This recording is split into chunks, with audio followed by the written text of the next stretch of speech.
बोलिए बांके बिहारी लाल की जय। बोलिए भागवत भगवान की जय। बोलिए लक्ष्मी नारायण भगवान की जय। बोलिए श्री कृष्ण भगवान की जय। पूर्व में हमने श्रीमद् भागवत कथा रहस्य के द्वितीय स्कंद के प्रथम अध्याय में पंचशुद्धियों के बारे में श्रवण किया। अब राजा परीक्षित की स्पर्श दीक्षा की कथा अब आएगी। सुखदेव जी महाराज जैसे गुरु मिले तो 7 दिन में तो क्या 7 मिनट में भी मुक्ति मिल सकती है। 7 मिनट में वैसे गुरु मिले तो मुक्ति दिला सकते हैं, किंतु शिष्य भी राजा परीक्षित के जैसा अधिकारी होना चाहिए। गुरु और शिष्य दोनों अधिकारी होने चाहिए। मंत्र दीक्षा अधम है और स्पर्श दीक्षा उत्तम है। ब्रह्म भाव में तल्लीन होकर के सुखदेव जी ने राजा परीक्षित के सिर पर वरद हस्त रखा कि तुरंत उनको ब्रह्म का दर्शन हुआ। प्रथम स्कंद में अधिकारी की कथा बताई गई है। भागवत का श्रोता कैसा होना चाहिए यह भी बताया गया। वक्ता कैसा होना चाहिए यह भी बताया गया। आगे कथा आएगी कि ध्रुव जी को मार्ग में देवऋषि नारद मिले और प्रचेताओं को शिव जी मिले। अधिकारी शिष्य को सद्गुरु मिलते हैं। परीक्षित के लिए भी सुखदेव जी आए, अन्यथा लाख आमंत्रण देने पर भी सुखदेव जी को आंख उठाकर देखने तक की फुर्सत नहीं है, क्योंकि सच्चा ज्ञानी एक क्षण भी परमात्मा के दर्शन किए बगैर नहीं रह सकता। 3 प्रकार के श्रोता। वक्ता में व्यास जी का कर्म दूसरा है, क्योंकि वे समाज सुधार की दृष्टि से कथा करते थे। सुखदेव जी दूसरों को सुधारने की नहीं, किंतु अपने ही अंतकरण को सुखी करने की वृत्ति से कथा करते थे। सुखदेव जी ने कथा का आरंभ किया, किंतु मंगलाचरण नहीं किया। कारण देहभान बिल्कुल भी नहीं था। 3 अध्यायों के बाद सुखदेव जी महाराज ने मंगलाचरण किया। भागवत में 3 चरण मंगलाचरण के हैं। प्रथम चरण है व्यास जी का, दूसरा सुखदेव जी का और अनंत में तीसरा सूत जी का। यौवन में मंगलाचरण मंगल आचरण की बहुत ही जरूरत है। इसीलिए ही सुखदेव जी का मंगल चरण 12 श्लोकों का है और अन्य सभी का 1-1 श्लोक का है। उत्तम वक्ता होना कौन होता है? जो संपूर्णतः वैराग्य हो वह उत्तम वक्ता है। संसार के किसी भी विषय में मन ना जाए उसे ही वैराग्य कहते हैं। संसार के विषयों को देखते हुए भी जिसका मन उससे नहीं रमता, उसने ही सच्चा वैराग्य सिद्ध किया। बिना वैराग्य के दृष्टा नहीं आती, दृढ़ता नहीं आती। वैराग्य से ज्ञान शोभित होता है। ज्ञान भक्ति वैराग्य परिपूर्ण होने पर मनुष्य ब्रह्ममय बनता है। सुखदेव जी महाराज में पूर्णतः ज्ञान भक्ति और वैराग्य थे। ज्ञान का हृदय कृष्ण प्रेम में ना पिघले तो वह ज्ञान किसी काम का नहीं।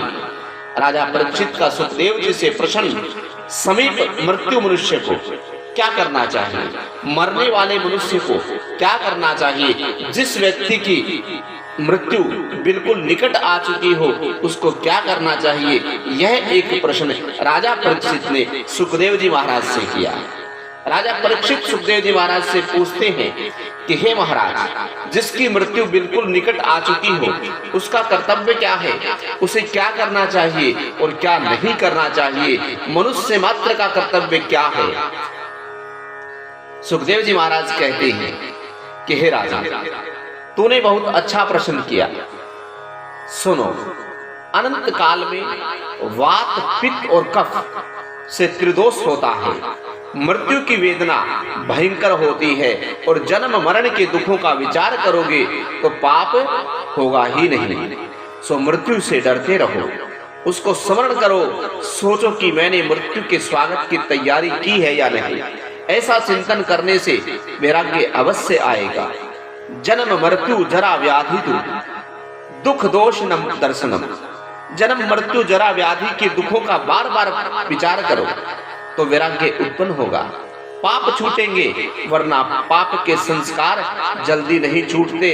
सोचे समझे बिना विवेक वैराग्य उत्पन्न नहीं हो सकता। काल को सिर पर रखकर हमेशा ईश्वर का चिंतन करो। काल का याद रखोगे तो पाप वृत्ति की सद्भावना नहीं होगी। भजन के लिए अनुकूल समय की प्रतीक्षा ना करो। कोई भी क्षण भजन के लिए अनुकूल है। कोई तकलीफ न रहने पर भी मैं भजन करूंगा, ऐसा मानना अज्ञान है। एक मनुष्य स्नान करने के लिए समुद्र के किनारे गया। ये कथा ये बताती है कि भजन करने का कोई समय नहीं होता। भजन करने के लिए उस समय का इंतजार ना करे कि जब मैं सब कुछ त्याग करके भजन करूंगा, मैं सभी कार्य से निपट करके भजन करूंगा, ऐसा नहीं सोचना चाहिए। इसीलिए ये उदाहरण दिया है कि एक समय की बात है, एक मनुष्य स्नान करने के लिए समुद्र के किनारे पर गया, किंतु स्नान करने के बजाय वह वहां बैठा ही रहा। लोगों ने उससे पूछा कि क्यों इस तरह बैठा हुए हो, स्नान कब करोगे? उस मनुष्य ने कहा कि समुद्र में एक के बाद एक तरंग उठ रही है, तरंगों के बंद होने के बाद मैं स्नान करूंगा। क्या समुद्र की मौजें कभी रुक सकती है? मौजें कब रुकेंगी और कब इसका स्नान होगा? संसार भी एक समुद्र है, इसमें असुविधा रूपी तरंगे आती ही रहेंगी। इसीलिए यदि कोई कहे कि समय सही होने पर, दुख का निपटारा होने पर मैं भगवान का भजन करूंगा, तो वैसी सर्वांगी अनुकूलता तो शायद जीवन में कभी आएगी ही नहीं। जिस तरह वह मनुष्य स्नान नहीं कर सका, उसी तरह ऐसे मनुष्य ईश्वर भजन किए बिना रह जाते हैं। जीवन में चाहे मुश्किल आए, किंतु उस लक्ष्य को मत भूलना कि मुझे परमात्मा से मिलना है, प्रभु से मुझे एक होना है। लोभी जिस तरह पैसों का लक्ष्य रखता है, उसी तरह महापुरुष परमेश्वर से मिलने का लक्ष्य रखते हैं। भगवान ने भी गीता में कहा है, अंत काले च मामेवः स्मरन् मुक्तवः कलेवरम्। अर्थात अंत काल में जो मेरा स्मरण करता है और स्मरण करता हुआ देह त्याग करता है, वह मुझे पाता है। अनंत काल का अर्थ जीवन का नहीं, परंतु प्रत्येक क्षण का अनंत काल। सो प्रत्येक क्षण ईश्वर का चिंतन ध्यान स्मरण करना चाहिए। प्रत्येक क्षण को सुधारोगे तो मृत्यु भी सुधरेगी। प्रत्येक क्षण को सुधारने का अर्थ है हर क्षण हर पल ठाकुर जी को अपनी दृष्टि में रखना। लोग मानते हैं कि सारा जीवन काम धंधा करेंगे, उल्टा सीधा करके धन कमाएंगे और अंत काल में भगवान का नाम लेकर के इस संसार सागर को पार कर लेंगे। यह गलत विचार है। इसीलिए तो स्पष्टता की गई है, सदा तद भाव भवितः। हमेशा जिसका भाव का चिंतन करोगे, उसी का अंत काल में भी श्रवण होगा, उसी का स्मरण अंत काल में होगा। भगवान ने भी आशा की है कि तस्मात् सर्वेषु कालेषु माम अनुस्मर। इसीलिए सारा समय तू निरंतर मेरा स्मरण कर।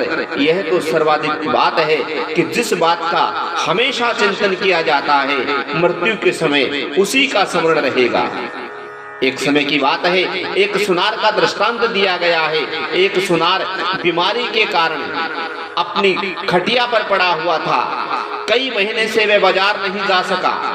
सो उसे सोना और चांदी और सोने के बाजार का भाव का विचार आता रहा कि पता नहीं बाजार में क्या भाव होगा सोने का। अंत काल आया, बुखार बढ़ता गया।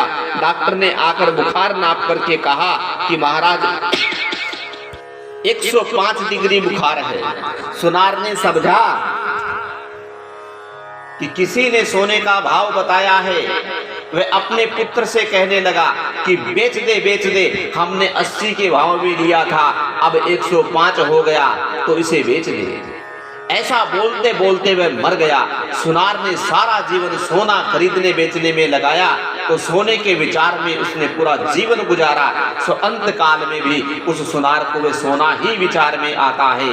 धन संपत्ति की चिंता करने वाले को, रुपया पैसा पैदा करने वाले को अंत काल में उसी का विचार आता है। धन कमाना कोई पाप नहीं, किंतु उसे कमाते समय भगवान को भुला देना यह पाप है। सुखदेव जी महाराज कहते हैं, हे राजन, मनुष्य की आयु उसी तरह समाप्त हो जाती है, निद्रा और विलास में रातें गुजर जाती है और धन प्राप्ति के प्रयत्न में तथा कुटुंब के परिपालन में दिन गुजर जाते हैं।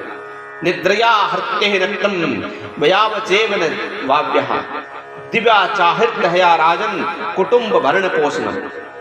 मनुष्य का अधिकतर समय निद्रा और अर्थो उपार्जन में चला जाता है, उसका बहुत सा समय बातें करने में चला जाता है, बहुतों का समय तो पढ़ने में गुजर जाता है। बहुत पढ़ना भी अच्छा नहीं रहता। अति वाचन में शुद्ध ज्ञान तो बढ़ता है, किंतु साथ साथ में अभिमान भी बढ़ता है। हे राजन, जो समय चला गया है उसके लिए तुम मत रो, उसका विचार भी मत करो। भूतकाल की बातें ही सोचते रहने से कोई लाभ नहीं। तुम अपने वर्तमान को सुधारो। 7 दिनों का जो समय तुम्हें मिला है उसी का सदुपयोग करो। मनुष्य इंद्रियों के सुख में ऐसा फंसा हुआ है कि उसे अपने लक्ष्य का ध्यान नहीं रहता। शरीर, स्त्री, सनातन, संतान आदि सब कुछ असत्य है, फिर भी वह उन सब के मोह में ऐसा पागल बन गया है कि उसे समय और लक्ष्य का भी ध्यान नहीं रहा। तुम्हें क्या करना है, कहाँ जाना है, क्या बनना है, उसका विचार आज ही कर लो राजा परीक्षित। इच्छा शुद्धि के बिना कर्म शुद्धि नहीं होती। तुम निश्चय कर लो कि मुझे भगवान से मिलना है, मुझे प्रभु के धाम में जाना है, मुझे पुनर्जन्म नहीं लेना। जगत में विकार और वासना के बढ़ जाने के कारण त्याग और संयम कम हो गया है। काल मनुष्य को धक्का दे दे करके उन्हें रो रो के घर छोड़ने पड़े हैं। उससे अच्छा है कि विवेक से स्वेच्छा से अपना घर छोड़ दे। शंकर स्वामी ने कहा है, निज ग्रहात तरणम विनिर्गमितमाह। हे राजन, मानव जीवन की अंतिम परीक्षा मृत्यु होती है। मनुष्य की प्रतिक्षण मृत्यु होती रहती है। जो प्रत्येक क्षण को सुधारता है उसकी ही मृत्यु सुधरती है, और जिसकी मृत्यु सुधर गई मानो उसका जीवन भी उजागर हो जाता है। प्रभु का स्मरण प्रत्येक क्षण में अंतकाल में करना चाहिए। क्षणस्य अंतकाले, मात्र जीवन के अंतकाल में नहीं, क्षण क्षण में। क्षण क्षण को जो सुधारता है उसी का जीवन सुधरता है। ये शरीर प्रतिक्षण बदलता रहता है। प्रत्येक अर्थात प्रतिक्षण शरीर का नाश होता रहता है। अंत काल में अर्थात प्रत्येक पल के अंत में मनुष्य की मृत्यु होती रहती है। सो प्रभु का स्मरण प्रतिक्षण करो। शंकराचार्य ने शंकर भाष्य में यही बात कही है। अन्यथा जिसका जीवन निद्रा, धनो उपार्जन, कुटुंब के परिपालन में गुजर गया हो उसे अंत काल में वही सब कुछ याद आता रहेगा। सारा जीवन उसने बिताया वह अंत काल में ही याद आएगा। एक बार की बात है, एक बूढ़ा बीमार हो गया। उसका सारा जीवन धन आदि कमाने के पीछे बीतता गया। अनंत काल नजदीक आया। उसके पुत्र कहते हैं कि हे पिताजी, अब श्री कृष्ण गोविंद हरे मुरारी, हे नाथ नारायण वासुदेवा इस मंत्र का जाप करें। किंतु उस बूढ़े के मुंह से ये शब्द निकलते ही नहीं है, क्योंकि जीवन में कभी भगवान का उसने नाम लिया नहीं। तब वह नाम याद न आएगा। वह बूढ़ा मन में धन की चिंता कर रहा है। उसकी दृष्टि आंगन में गई। उसने देखा कि एक बछड़ा उसके घर की झाड़ू चबा रहा है। इतने में छोटा सा नुकसान भी उस बूढ़े को सहन नहीं हो सकता। उसका दिल जलता है कि मैंने कैसे धन कमाया, ये लोग न जाने। उसे लगा करके रुपए पैसे की तथा अन्य वस्तु की इस लोगों ने कोई कीमत नहीं समझी है। मेरे मर जाने के बाद ये सारा धन ऐसे ही लुटा देंगे। कैसे ये बछड़ा एक 25 रुपए की झाड़ू को खा रहा है, इस 25 रुपए का नुकसान होगा। मैंने ये 25 रुपए कैसे कमाए ये मैं जानता हूँ। वह बूढ़ा कुछ स्पष्ट नहीं बोल सकता। इसलिए वह बड़बड़ाने लगा। उसके बेटे ने सोचा कि पिताजी भगवान का नाम लेना चाहते हैं किंतु वे बोल नहीं सकते। दूसरे बेटे ने सोचा पिताजी कभी भगवान का नाम तो लेते ही नहीं थे, सो कुछ मलकियत के बारे में, कुछ धन के बारे में बताना चाहते होंगे, कुछ धन छुपा कर रखा होगा, उसके लिए कुछ कहना चाहते होंगे। पुत्रों ने डॉक्टर को बुलाया, उससे विनती की कि कुछ पैसा लेकर के ऐसा करो कि पिताजी को 2-4 शब्द बोल सके। डॉक्टर ने इंजेक्शन देने के लिए 1000 रुपए की फीस मांगी। पुत्रों ने सोचा कि कहीं गार्ड करके रखा हुआ धन तो बताएंगे ही, अतः 1000 रुपए खर्च कर डाले पिता की बात सुनने के लिए। सभी आतुर थे। डॉक्टर ने दवाई का इंजेक्शन लगाया, दवाई ने अपना काम शुरू किया। कुछ उस बूढ़े को शक्ति मिली तो वह बूढ़ा बोला, सब मेरी ओर क्या देख रहे हो, वहां देखो वह आंगन में खड़ा हुआ बछड़ा झाड़ू खा रहा है। और इसी तरह झाड़ू बछड़ा करते हुए बूढ़े की मृत्यु हो गई और देह त्याग दिया। आप देखें, ध्यान रखें कि कहीं उसकी भी स्थिति थी वैसी ही दशा आपकी तो नहीं है। ये बात हंसने के लिए नहीं, सावधान करने के लिए कही गई है। लक्ष्मी जी अकेली आती है तो रुलाती है, किंतु ठाकुर जी साथ में आते हैं तो सुख देती है। लोग कहते हैं अपने आने वाले काल की खबर कैसे हो सकती है, कैसे पता चले कि मेरी मृत्यु निकट आ रही है, किंतु वह तो पहले से ही सावधान करके आता है। काल सभी को सावधान करता है किंतु लोग मानते नहीं हैं। काल आगमन से पहले पत्र लिखता है प्रत्येक व्यक्ति को, किंतु काल का पत्र पढ़ना कोई जानता ही नहीं। वेदव्यास जी महाराज ने स्पष्ट कहा है, बाल सफेद होने लग जाए तो मानो काल का नोटिस आ गया, दांत गिरने लगे तो मानो काल का नोटिस आ पहुंचा। और सावधान बनो, दांत गिर जाते हैं तो लोग नकली दांत लगवा लेते हैं। दांत गिरने लग जाएं तो समझ लेना चाहिए कि अब तो दूध और भात खा करके प्रभु भजन करने का समय आया है। लेकिन लोग नकली दांत बनवाकर लगा लेते हैं कि पापड़ खाने का मजा आएगा। ऐसे कहां तक चलेगा, खाने से शक्ति तो मिलती ही नहीं, इसके विपरीत वासना और अधिक बढ़ जाती है। मृत्यु की कई परेशानियां और कई निशानियां बताई गई है। अरुंधति का तारा न दिखाई दे तो मान लेना चाहिए कि 1 वर्ष में मृत्यु होने वाली है। सपने में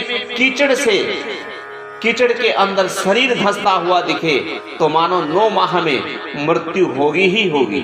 सपने में कुम्हार के हाथी अर्थात गधे पर सवारी करते हुए दिखाई दे तो मानो कि मृत्यु 6 मास में हो जाएगी। कान में उंगली डालने के बाद अंतर्ध्वनि न सुनाई दे तो समझो 8 दिन के बाद मृत्यु हो जाएगी। मृत्यु के लक्षण जान करके भयभीत मत होना, सावधान होने के लिए लक्षण बताए गए हैं। सावधान होने के लिए ही श्रीमद् भागवत कथा है। भागवत की कथा सुन करके राजा परीक्षित कृतार्थ हुए। मरण को सुधारने के लिए भागवत शास्त्र है।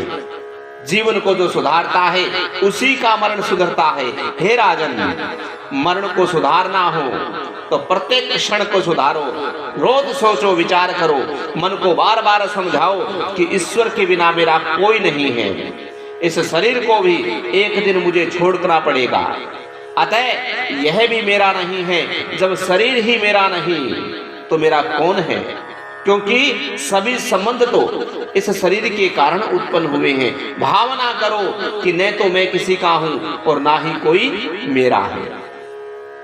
इसी तरह ममता को अपने अंदर से हटाओ। संग्रह से ममता बढ़ती है, इसलिए अपग्रही बनो। तृप्त भोग में नहीं, त्याग में है। ममता सिद्ध करने के लिए सबसे ममता रखो, व्यक्तिगत ममता से दूर रहो। प्रत्येक मनुष्य को चाहिए कि प्रत्येक क्षण सर्वात्मा सर्वशक्तिमान अंतर्यामी भगवान श्री कृष्ण की लीलाओं का ही श्रवण और कीर्तन और मनन करे। इंद्रियों को भोग से नहीं, प्रभु स्मरण से, प्रभु सेवा से शांति मिलती है। दुख का कारण देह है। दुख भोगने के लिए ही तो मनुष्य को ये देह मिली है। पाप ही नहीं किए होते तो ये मनुष्य देह नहीं जन्म लेती। रामदास स्वामी ने दास बोध में लिखा है, देह धारण करना ही सबसे बड़ा पाप है। मनुष्य हर तरह से सुखी नहीं हो सकता। हे राजन, मनुष्य शरीर सुख के उपभोग के लिए नहीं मिला है। मानव जीवन तो भजन करके भगवान को प्राप्त करने के लिए मिला है। इंद्रिय सुख सभी प्राणियों को एक सा मिलता है। शरीर संग से जो सुख मिलता है स्त्री पुरुष को मिलता है, वही सुख कुत्ते और कुत्तियों को मिलता है। अतः मनुष्य जीवन पाकर प्रभु स्मरण में लीन रहो। तुम जीवन को कुछ ऐसा सोचो, ऐसा ढालो कि मृत्यु के क्षण में भगवान की याद आए। जीव शिव बनने के प्रयत्न करता ही नहीं, अन्यथा वह तो शिव बनने के लिए ही जन्मा है। जीव जब ईश्वर से मिलता है कि मैं आपका हूं, तो वह संबंध अपूर्ण है। परंतु ईश्वर जब जीव से कहता है कि तू मेरा है, तभी वह संबंध परिपूर्ण होता है। पाप को डालो, पुण्य तुरंत कर डालो। ईश्वर हमें पाप की प्रवृत्तियों से कभी नहीं जोड़ता।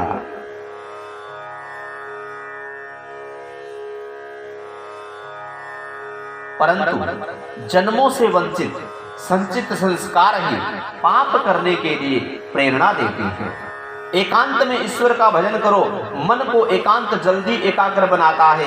एक ईश्वर में ही सबका अंत करना एकांत है। ईश्वर एक और अद्वितीय है। मन को एकाग्र करने के लिए एकांत में रहने की जरूरत है।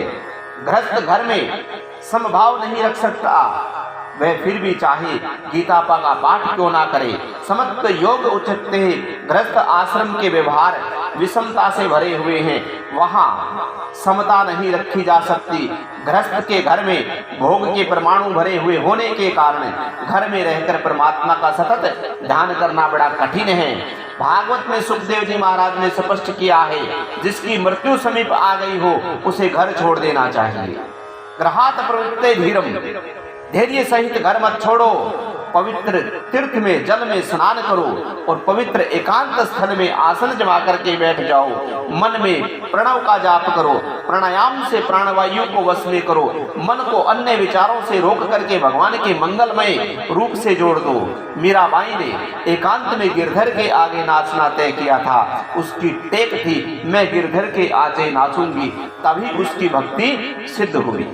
एकांत में बैठकर पहले प्राणायाम करो। मन का प्राण से संबंध है, प्राण से मन की स्थिर होता है।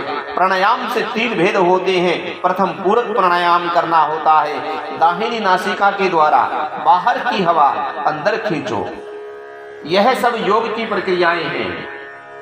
महाप्रभु जी ने सुबोधनी में कहा है कि योग को भी भक्ति का सरकार होना चाहिए। योग को जो भक्ति का साथ न मिले तो वह रोगी बन जाता है। बिना भक्ति का योग रोग उत्पन्न करता है और बिना भक्ति किए गया योग साधक नहीं होता। इतना ही नहीं, वह कभी बाधक भी हो जाता है। भक्ति से योग किया जाए तो प्रभु के साथ संयोग होता है। योग से योगी मन को स्थिर कर सकता है, किंतु हृदय विशाल नहीं होता। हृदय की विशालता तो भक्ति और ज्ञान से होगी।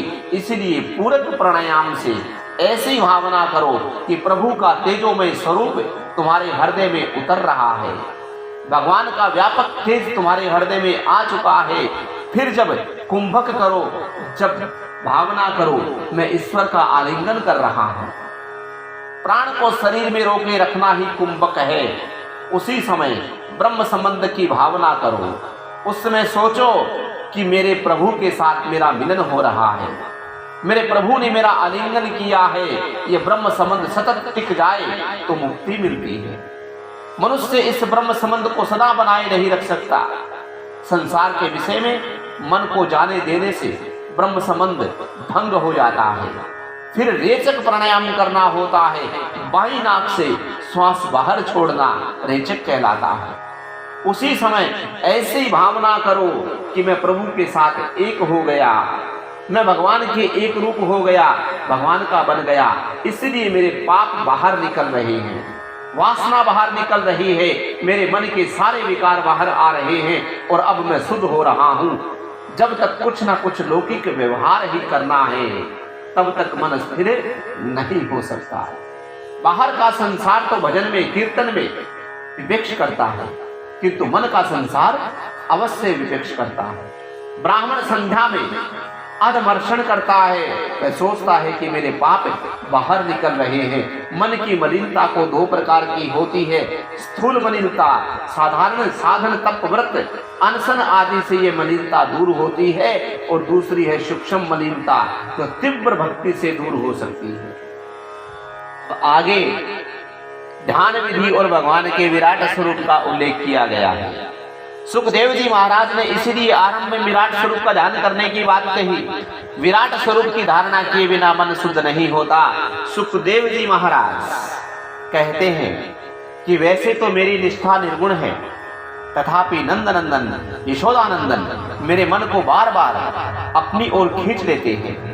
श्री कृष्ण भगवान की मधुर मधुर लीलाओं मेरे मन को, मेरे हृदय को बलपूर्वक अपनी ओर आकर्षित करती है। इसी कारण से मैंने भागवत पुराण का अध्ययन किया और अब मैं वह आपको सुनाऊंगा। कारण से मैंने भागवत पुराण का अध्ययन किया।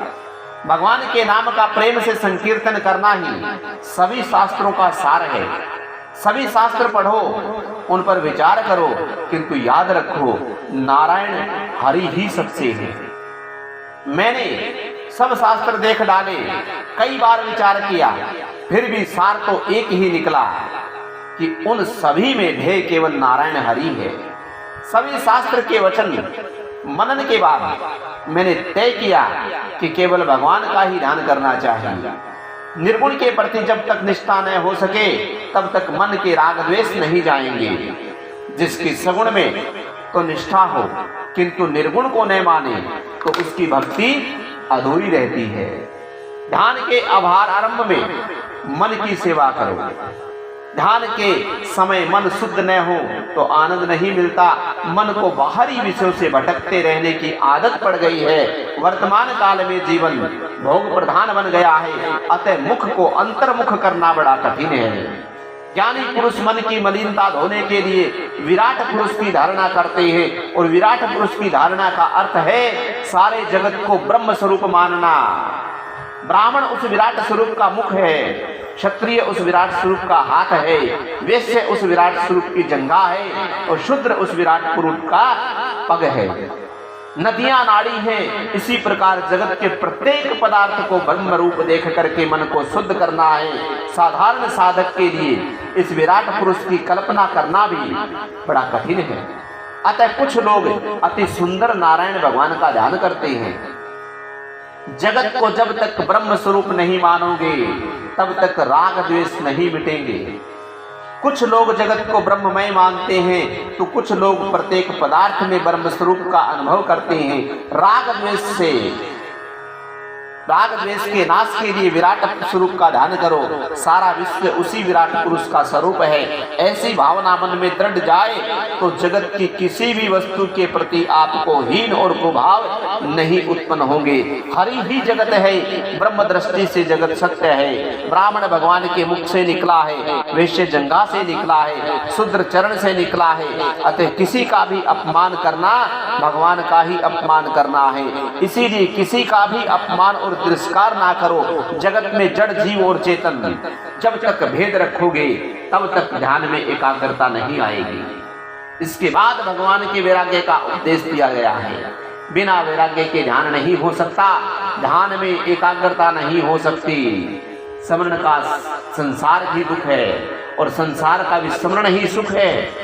ज्ञानमय में तीव्र वैराग्य होना चाहिए। भक्ति प्रेममय में समर्पण की प्रधानता है।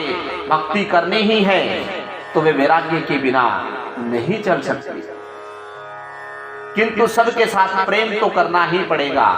वैराग्य से ये काम अधिक कठिन है। सबके साथ प्रेम करो अथवा अकेले ईश्वर से प्रेम करो। जगत के प्रत्येक पदार्थ के साथ प्रेम करना भक्ति मार्ग है और ज्ञान मार्ग त्याग प्रधान है। भक्ति मार्ग में समर्पण का प्रधानता है और ज्ञानी सबका निषेध करता हुआ परिनिषेध में जो शेष रह जाता है उसी में मन को दृढ़ करता है। साधारण मनुष्य के लिए ज्ञान मार्ग सुलभ नहीं है। मनुष्य सर्वस्व त्याग तो नहीं सकता। शरीर से आत्मा भिन्न है ऐसा सब समझते हैं, तो किंतु उनका अनुभव करना आसान नहीं है।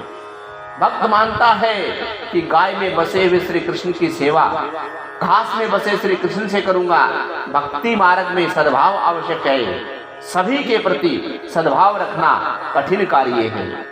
श्री कृष्ण भगवान तो स्वयं को लात मारने वाले को भी सद्भाव की दृष्टि से देखते हैं। मन की मलिनता धोने के लिए विराट पुरुष का ध्यान करना है। विराट पुरुष के ध्यान करने का अर्थ है इस जगत में जो कुछ दिख रहा है सब में परमात्मा का वास है, ऐसा समझ करके व्यवहार करना। सारा जगत उसी विराट पुरुष का स्वरूप है। विराट पुरुष के ध्यान के लिए तीव्र वैराग्य होना बहुत जरूरी है। सारा विश्व ब्रह्म रूप है, ऐसा मान करके ज्ञानी पुरुष ललाट में ब्रह्म के दर्शन करता है और वैष्णव जन हृदय में चतुर्भुजी द्वारिकानाथ नंद नंदन श्याम सुंदर श्री कृष्ण के दर्शन करते हैं। और प्रभु के एक अंग का चिंतन करना ध्यान है और प्रभु के सर्वांग का चिंतन करना धारणा है। दास्य भक्ति के द्वारा हृदय जल्दी दीन बनेगा। पहले भगवान के चरणाविंद का ध्यान करो, फिर मुखारविंद का और अंत में सर्वांग का ध्यान करते हुए ध्यान योग की कथा कपिल गीता में विस्तार से कही गई है, जिसका यहाँ संक्षेप में वर्णन किया गया है। साधक सावधान होकर के ध्यान करेगा तो उसकी समझ में यह बात आ जाएगी कि माया की शक्ति भ्रांति में है। ईश्वर का चिंतन न हो सके तो कोई बात नहीं, किंतु संसार का तो चिंतन कभी नहीं करना चाहिए। ईश्वर का ध्यान चाहे ना हो सके, किंतु संसार का ध्यान छोड़ने की आदत डालनी पड़ेगी। ध्यान के बिना ईश्वर का साक्षात्कार नहीं हो सकता। जिस तरह रुपए पैसों का ध्यान करते हैं, उसी तरह परमात्मा का भी ध्यान करो। आरंभ अवस्था में आंखों के सामने अंधकार सा छा जाएगा, किंतु धैर्य से योग धारणा करके मन को वश में करोगे। बुद्धि द्वारा प्रभु में सर्वांग की धारणा करो। जो जो बुद्धि स्थिर होती जाएगी त्यों त्यों मन की स्थिर होने लगेगा। धारणा स्थिर होने पर ध्यान में प्रभु का मंगलमय स्वरूप दिखेगा और भक्ति योग की प्राप्ति होगी। ध्यान में मन स्थिर न होकर के तो उस मन को मृत्यु से भयभीत करो, तभी वह स्थिर होगा। उस मन को समझाओ कि तेरी मृत्यु होने वाली है। मन को किसी भी तरह समझाओ और उसे स्थिर करो। क्षण भंगुर जीवन की कलिका, कल प्रातः को न जाने खिली ना खिली। मलयाचल की सूची शीतल मंद, सुगंध समीर चली ना चली।